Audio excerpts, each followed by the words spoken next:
What would happen to your business if you left it for 90 days? Or maybe even if you had to leave it for 90 days due to some unexpected circumstance? Would your business still exist in 90 days? Would it be just as strong as it is now?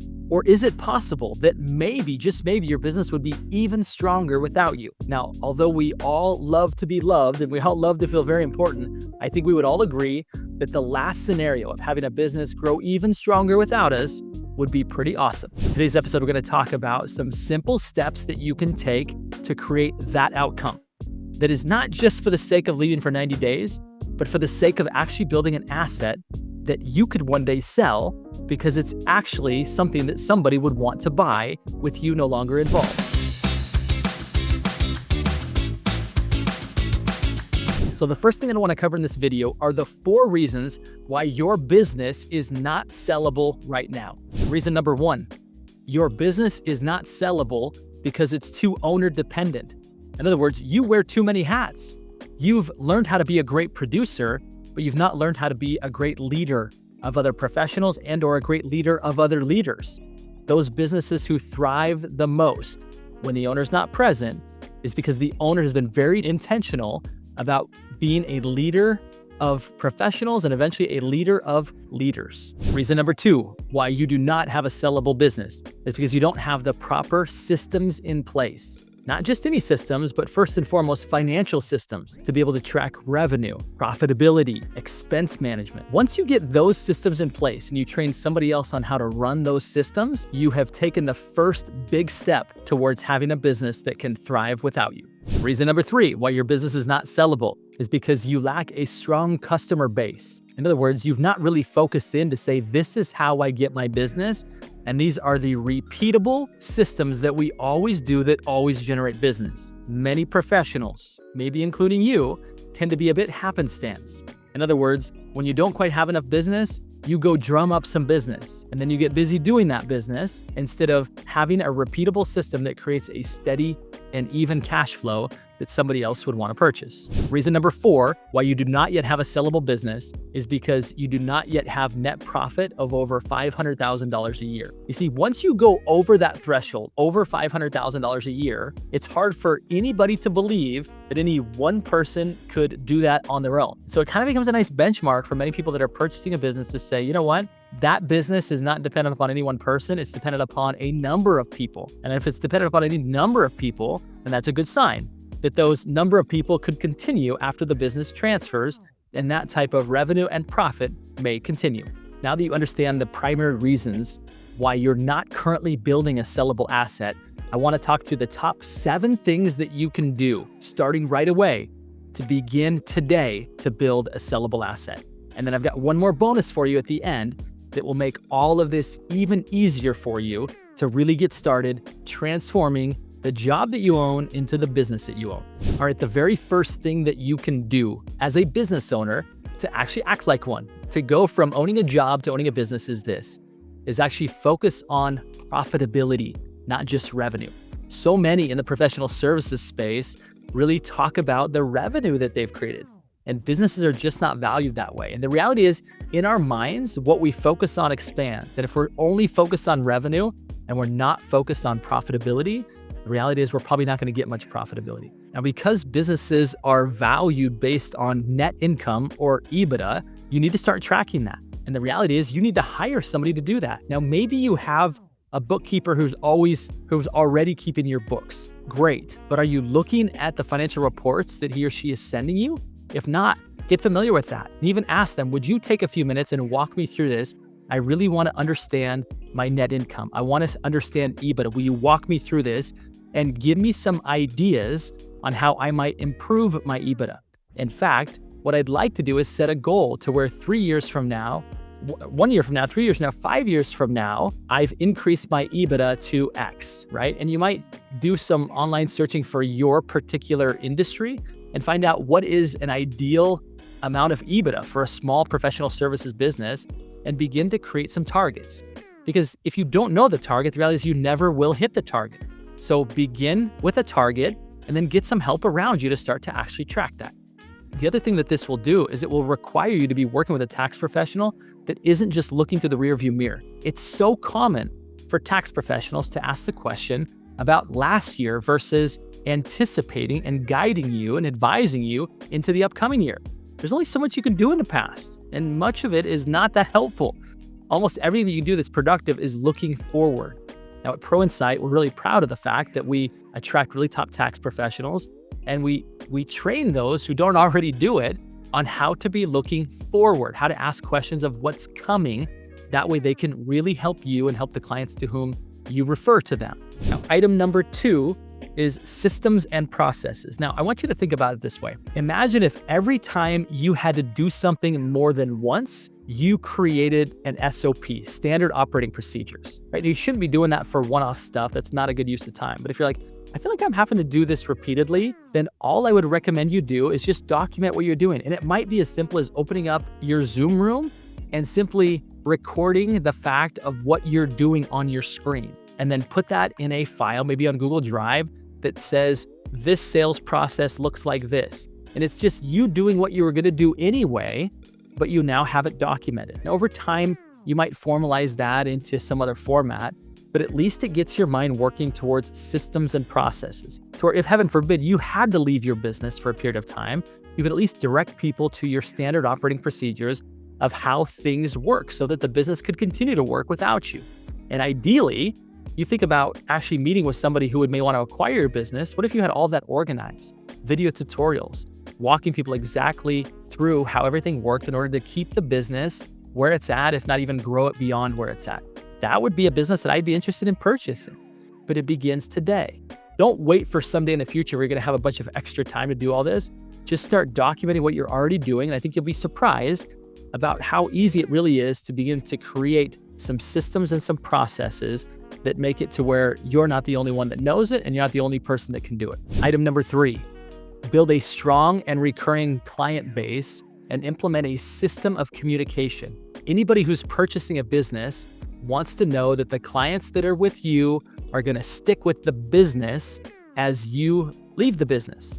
Therefore, if it's just happenstance, as I mentioned before, where when revenue gets a little low, you go out and you hustle and grind and you put some business together and you all of a sudden get things caught back up. That it doesn't work for other people, right?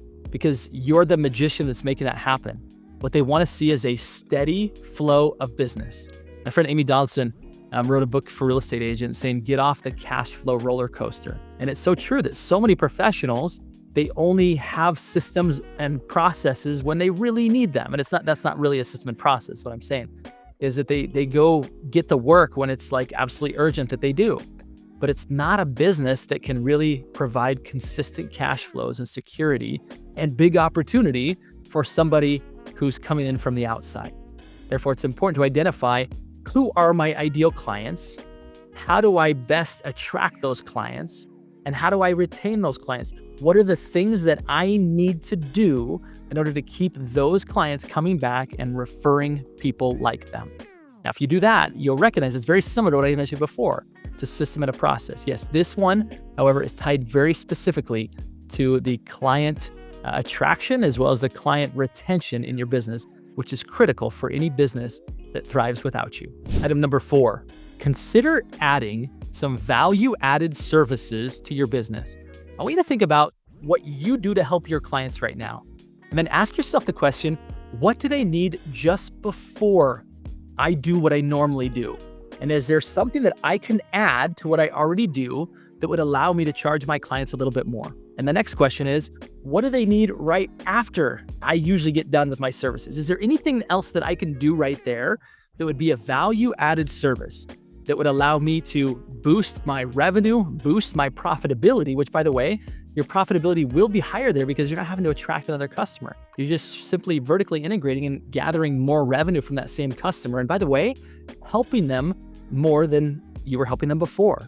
So that principle is really key because I want you to think about, it's not just the revenue and profit that you gain, but it's a multiple of that. You see, every time your profitability goes up, you take that number and you multiply it by some factor, which allows you to really grow your money quickly and have your exit be a much happier day than it would have been otherwise. Item number 5, aim to get above $500,000 a year in profit, in net income. When you do that, again, you put yourself in a different stratosphere.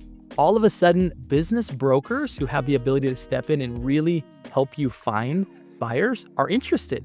The deal's big enough for them, and the buyers, as I mentioned before on the other side, actually believe that you're more than just an individual producer, that you actually have a series of systems and people that can create an ongoing stream of revenue and profit moving forward.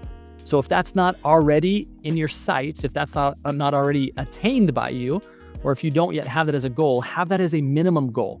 You need to be at least $500,000 a year in profitability. And by the way, on your path to doing that, you're going to enjoy life a little bit more because you're going to be making more money, being able to set more money aside and set up for retirement in the other way of actually having more money made along the journey of then getting to a potential exit. So again, set the target at minimum $500,000 a year in profit. Item number 6, keep 2 sets of books. Now, it's funny, when we presented this to our members at ProInsight, one of our tax professionals said, I have a hard time getting my clients even to keep 1 set of books, let alone 2. Now, we all laughed at that, but the reality is this, is that most professional service individuals don't have a great track record of having great financials. Imagine how much you will stand out in a very crowded ocean of people who don't keep 1 set of books when you have 2. Now, 1 is for tax purposes, right? It's to show all of the possible things that you could be writing off as a business owner, right? The other set of books is really to show profitability of the company, to actually show how profitable you can actually become and how profitable you actually are. Having that, again, what you're doing is you're starting with the end in mind. You're realizing that you have the ability and have the intention of actually having an asset that can one day transfer. And in that process, by the way, you're going to learn a lot about things that you should be writing off that you're not, paying unnecessary taxes. You're also going to be focused in on what it means to actually be profitable. And those 2 sets of books will eliminate any conflict of which path should I be going with my books. No, you have 2 on purpose. And having a tax professional that can help you to do that is critical. And item number 7, plan for a 3 to 5 year span of time to optimize your business, to be acquired, and for you to have a successful exit. See, in that period of time, according to Dan Walkowski, who's an esteemed business broker, he said you can transform a business in that period of time. Now, couple that with what we do at ProInsight. ProInsight, again, is a referral partner network in which we grow your business by referral, but referrals from other professionals in a very elite network that we're building across the country. And in so doing, we actually help you to have insights about all of the properties owned by all of your clients so that you now have complete visibility. Having that data together with a network of professionals that are referring you, we can actually expedite that process and help you to reach that goal and beyond. But again, it does take time. It's not a magic bullet where we can just step in and wave a magic wand and it all happens. We need participation, and we need to have someone who is equally committed as we are to helping you to reach that goal. And when you do, though, imagine, again, it's not just getting from 100,000 to 500,000. It's that times 1.2, 1.5, maybe times 3 in some cases, depending upon the business that you own and how sticky your clients are, how defensible your value proposition is. You'll be taking your net income and multiplying it by a number. That's a big deal. That's a big deal. It's important to not only be focused on that opportunity, but have the right partners around you to help you to do that. Now, again, if you're interested in learning more about how we at ProInsight can help you to do that, please go to proinsight.com. You'll see links down below. We'd love to help you. We'd love to help you to be on this journey of, again, not just owning a job, but really owning a business that you could one day sell. And by the way, one of the secrets is that if you actually begin with the end in mind and building a business that someone else is going to want, the reality is you may want to just keep it. You may want to pass it on to your kids versus them saying, no way, I don't want that lifestyle. It's like when you go to have a car detailed right before you sell it. It's like, oh, this is kind of a nice car. I actually don't want to sell this car. I want to keep it. That may be your experience. And we'd be totally okay with that. You maybe not having a sale, but at least having a really great life because you've built a really great business that supports that really great life. And by the way, if this has been valuable for you, be sure and like it. Be sure and share it with somebody else. Be sure and subscribe so you don't miss our next episodes. And we really appreciate you listening in, and we're excited to hear your journey, your story, potentially even partner with you in helping you build a business that you could one day sell.